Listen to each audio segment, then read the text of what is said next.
Vote শেষে ফের vote. রাজ্যের 4 কেন্দ্রে উপনির্বাচন 10ই জুলাই। আর তার মধ্যে অন্যতম হলো উত্তর 24 পরগনার বাগদা বিধানসভা। মতুয়া প্রভাবিত আসন বাগদা। 2019 থেকে বাগদায় বিজেপির টেক্কা। উপনির্বাচনে বাগদা পেতে মরিয়া তৃণমূল। আর বাগদা ধরে রাখতে বিজেপিও কোনো রকমে ময়দানে এবং 10ই জুলাই রায় দেবে বাগদা।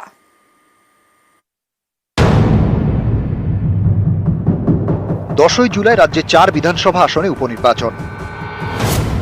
এর মধ্যে অন্যতম উত্তর 24 পরগনার বাগদা, যা পড়ে বনগা লোকসভা কেন্দ্রের মধ্যে। 19-এর লোকসভা নির্বাচন থেকে এবারে লোকসভা ভোট। বারবার তৃণমূলের ব্যথা বাড়িয়েছে বাগদা। অন্যদিকে বাগদা ধরে রাখতে বিজেপি মরিয়া। এই অবস্থায় 10 তারিখ ভোট। 19-এর লোকসভা ভোটের নিরিখে বাগদা বিধানসভা আসনে 24,457 ভোটে তৃণমূলের থেকে এগিয়ে ছিল বিজেপি। 21-এর বিধানসভা ভোটে বাগদায় তৃণমূলকে 9,792 ভোটে হারায় বিজেপি। 24-এর লোকসভা ভোটেও বাগদা থেকে 20,000-এর বেশি ভোটে এগিয়ে বিজেপি। এবার উপনির্বাচন। বাগদা ছিনিয়ে নিতে মরিয়া তৃণমূল। বাগদা বিধানসভার মধ্যে 12টি গ্রাম পঞ্চায়েত। এই পঞ্চায়েত ভাগ করে দায়িত্ব দেওয়া হয়েছে মন্ত্রী থেকে সাংসদ বিধায়কদের। বাগদা জিততে নেতাদের পাশাপাশি ময়দানে নামানো হয়েছে ছাত্র যুবদেরও। বাগদা বিধানসভা এলাকায় মতুয়ারা বড় ফ্যাক্টর। এখানে মতুয়া ভোট প্রায় 42%।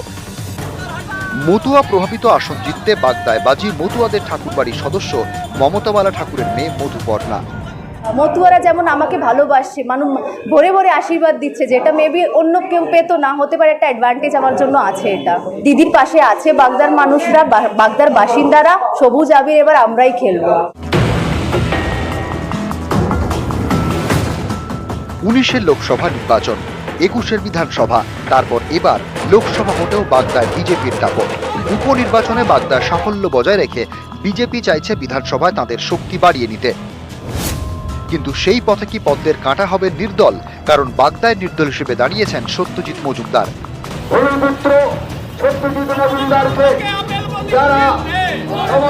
এই এলাকায় পুরনো বিজেপি কর্মী হিসেবে পরিচিত। তার উপর মতুয়া প্রভাবিত এলাকা হলেও বাগদায় নাগরিকত্ব নিতে তেমনভাবে সাড়া পড়েনি বলেই জানা গিয়েছে। এসব কি উপনির্বাচনে বিজেপির বিরুদ্ধে যাবে? আমরা প্রচারে অনেকটা এগিয়ে আছি, কারণ বাগদা বিজেপির শক্ত ঘাঁটি, এটা সবাই জানে। এখানে যতই বাইরের থেকে নেতা মন্ত্রী যাই আসুক না কেন, এখানে কোনো দাঁত ফোটাতে পারবে না। শেষ পর্যন্ত বাগদায় কে বাজি মারবে জানা যাবে 13ই জুলাই। ওই দিন উপনির্বাচনের ফল ঘোষণা হবে। নিউজ 18 বাংলা।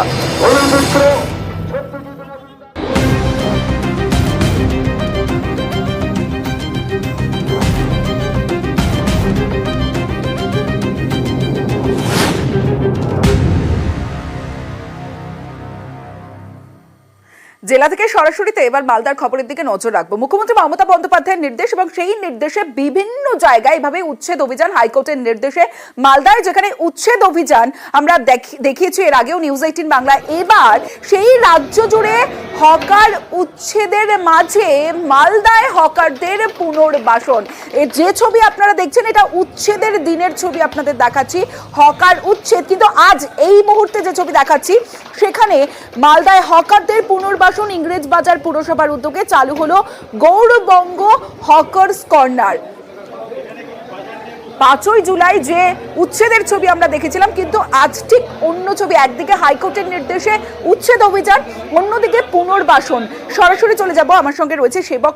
সেবক, বিভিন্ন জায়গায় উচ্ছেদের ছবি দেখছি, হকার্সরা তারা রীতিমতো বিক্ষোভ দেখিয়েছেন, সেই ছবিও আমরা দেখেছি। অসুবিধার মধ্যে ব্যবসায়ীরা, কিন্তু এই যে নতুন করে হকার্স কর্নার পেয়ে ব্যবসায়ীরা তারা কি বলছেন?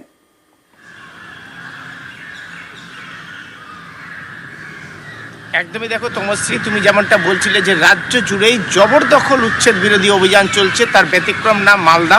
মালদাতেও আমরা গত কয়েকদিনে ইংরেজবাজার পুরসভার উদ্যোগে উচ্ছেদ অভিযান দেখেছি, যেখানে জবরদখলকারীদের রাস্তার উপর থেকে সরানো হয়েছে। মখদুমপুর সহ একাধিক এলাকায় এই ঘটনা ঘটেছে। কিন্তু এরই পাশাপাশি ইংরেজবাজার পুরসভা এবার হকার পুনর্বাসনের ব্যবস্থা করলো। রাস্তার পাশে প্রায় 40 বছর ধরে মালঞ্চপল্লী ইংরেজবাজার পুরসভার 4 নম্বর ওয়ার্ড, সেখানে দৈনিক বাজার বসছিল এমন 57 জন ব্যবসায়ীকে প্রাথমিক পর্যায়ে ঠাঁই দেওয়া হলো গৌরবঙ্গ হকার্স কর্নারে। এবং এখানকার আরও যারা ব্যবসায়ী রয়েছেন সব মিলিয়ে শতাধিক ব্যবসায়ীকে পর্যায়ক্রমে পুনর্বাসন দেওয়া হবে এমনটাই জানাচ্ছে পুরসভা। সেখানে সবজি বাজার, মাছ বাজার, মাংস বাজার সব আলাদা আলাদা করে দেওয়া হচ্ছে এবং যথেষ্ট মানে উন্নত পরিকাঠামো এক কথায় বলা যায়। তাতে করে কিন্তু ব্যবসায়ীদের পাশাপাশি নাগরিকরাও উপকৃত হবেন, কেন সুষ্ঠু পরিবেশে তারা কেনাকাটা করতে পারবেন। আর যারা ব্যবসায়ী আছে তারা কিন্তু খুশি, কারণ তারা বলছেন বিভিন্ন জায়গায় উচ্ছেদ চলছিল, ফলে তারা চাইছিলেন একটা মাথা স্থায়ী সমাধান, অর্থাৎ এই স্থায়ী সমাধান পেয়ে খুশি ব্যবসায়ীরা। এবার আমরা পৌরসভা থেকে উদ্যোগ নিয়ে আমরা হকার্স কর্নার করেছি। এটা দিনে এবং রাতে দুবেলাতেই বাজার বসবে। এখানে টয়লেট ব্লক থাকবে, স্লটার হাউস থাকবে, গাড়ি পার্কিং করার জায়গা থাকবে, তাছাড়া বাস আড্ডা হচ্ছে এখানে। মাননীয় মুখ্যমন্ত্রী যে স্বপ্ন দেখেছেন হকারদের পুনর্বাসন করার জন্য, এটা আমাদের প্রথম পদক্ষেপ।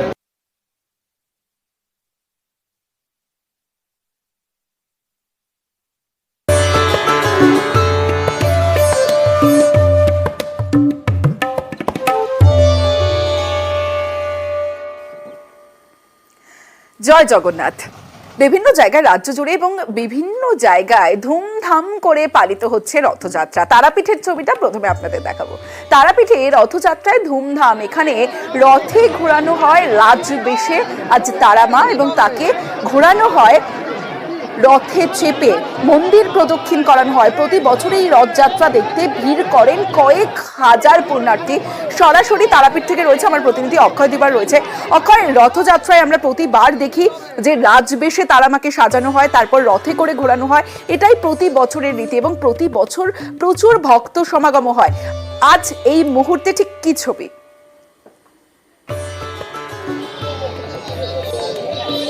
দেখো, তোমাকে জানিয়ে রাখি, প্রতি বছর নাই এই বছরও হাজার হাজার মানুষ আজকে এই রথের দিনে মা তারাকে দেখার জন্য সকাল থেকে অপেক্ষা করেছিলেন।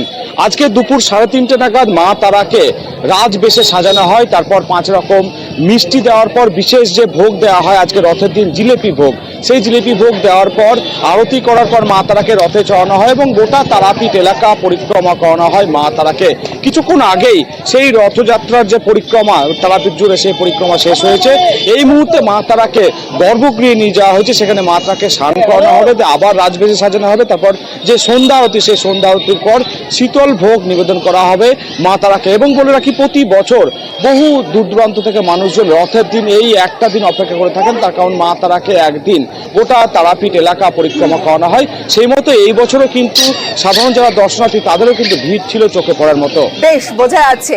আর পাশাপাশি একটু মাহেশের দিকেও নজর রাখতে হবে। রীতি মেনে সকাল থেকেই মাহেশ রয়েছে, পুজো পাঠ আমরা দেখেছিলাম। যেদিনকে স্নান যাত্রা ছিল সেদিনকেও প্রচুর মানুষ ভিড় জমিয়েছিলেন।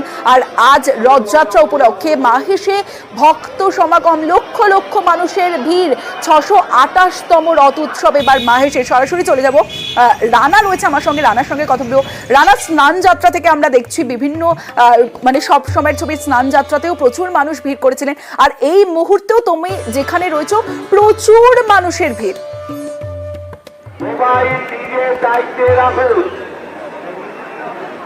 একদমই দেখো তমশ্রী, মানে যেভাবে মানুষ সকাল থেকে ঢলে ঢলে লক্ষ লক্ষ মানুষ কিন্তু এই জগন্নাথ দেবের যেমন দর্শন করেছে, তেমন কিন্তু মন্দিরে তারা পুজো দিয়েছে।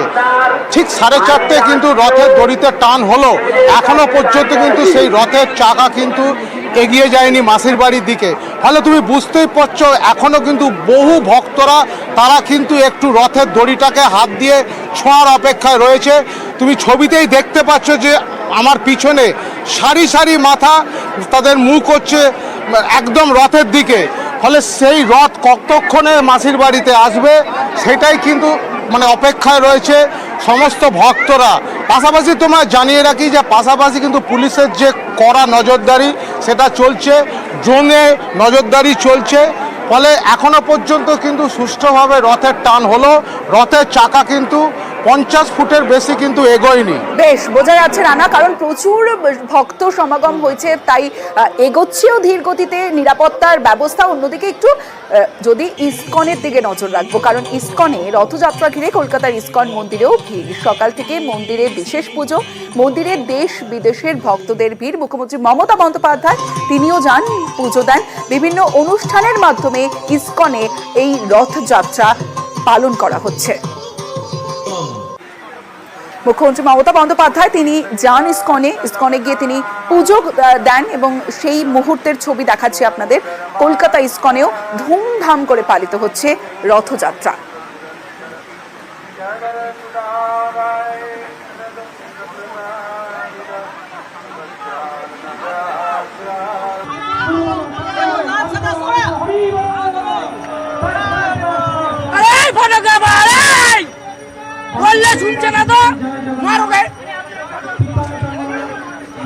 জগন্নাথ দেব আমাদের কাছে অতি পবিত্র এবং প্রিয়। বাংলার অর্ধেক লোককে আজকে আপনারা পুরীতে জগন্নাথ দর্শনে দেখতে পাবেন, কখনো ইস্কনে, কখনো পুরীতে, কখনো মাহেশে, বিভিন্ন জায়গায়। আগামী বছর আমাদের দীঘাতে যে পুরীর কায়দায় অনুকরণে ঠাকুর তৈরিও হয়ে গেছে, রথ তৈরি হয়ে গেছে, মন্দিরও তৈরি হয়ে গেছে। পুজোর পর ওটা উদ্বোধন করব। আগামী বছর থেকে ওখানেও রথযাত্রা শুরু হবে। আপনাদের সকলকে আগাম আমন্ত্রণ রইল।